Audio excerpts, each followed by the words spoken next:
my audience joining me for my speech tonight.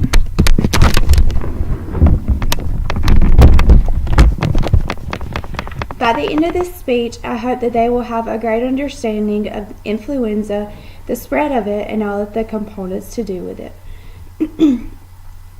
Since October 2017, there have been 161,129 confirmed cases of the flu in the United States.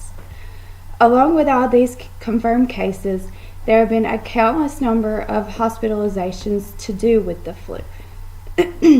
First, I'll start by giving some of the signs and symptoms of the flu. These include a fever of 100.4 or higher, headache, nausea, vomiting, fever, muscle aches, chills and weakness, and fatigue. Also, a dry, persistent cough is one of the signs of flu. There are several people who are at high risk for catching the flu, according to Mayo Clinic. These people include children under the age of 5 or adults over the age of 65. These also include pregnant women or women up to 2 weeks postpartum, residents of long-term care facilities or nursing home, people with weakened immune systems or chronic conditions such as diabetes or hypertension, and also obese people. The flu is spread through droplets in the air, which can be obtained through touching a contaminated object or inhaling the droplets directly. A person with the flu can transmit these droplets through simply coughing or sneezing. According to the Mayo Clinic, the number one best prevention for the flu is to receive an annual flu vaccine. This is usually given in the fall months. Some other tips to avoid catching the flu include washing hands continuously and avoiding crowds during the flu season. Some side effects of this flu vaccine just include redness, swelling, or soreness at the injection site. It can also include a headache, fever, nausea, or muscle aches.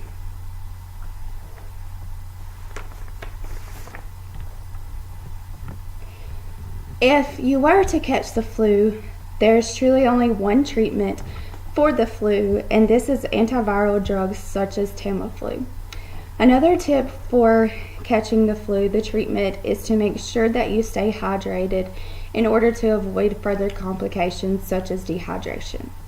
Some of these other complications one may catch along with the flu, according to the Mayo Clinic, include pneumonia, bronchitis, asthma flare-ups. If someone were to already have a chronic condition such as asthma, the flu can just exacerbate their flare-ups.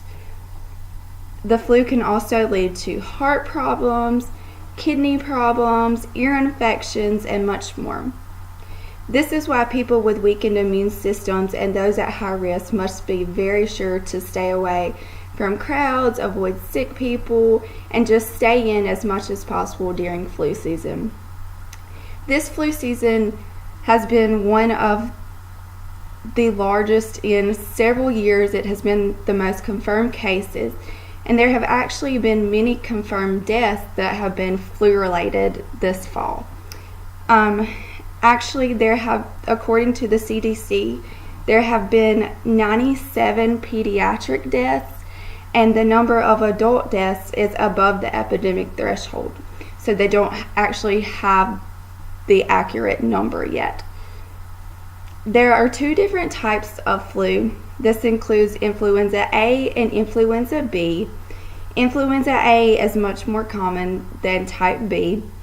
This year, since October 2017, there have actually been 121,720 cases of type A flu that have been confirmed, whereas type B, there have only been 39,409, and this is according to the CDC. As you can see, there are many complications that can arise from the flu, and we must do all that we can to avoid catching the flu. Like I mentioned, getting your flu vaccine, making sure you wash your hands, avoiding crowds, making sure you stay hydrated, get plenty of sleep, and make sure you do all you can to keep up your immune system. Being a nurse, I have seen firsthand just how many cases of the flu there have been this year. Our hospital has been completely packed with just flu cases. It is important that all healthcare workers also stay very up to date on their annual vaccines in order to avoid these flu cases that we are so commonly exposed to. It is actually a requirement at most facilities that all healthcare workers are vaccinated each fall in order to avoid catching the flu from all of these cases.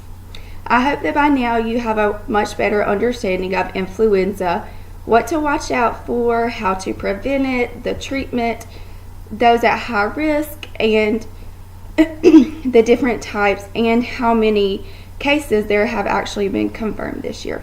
Thank you for listening.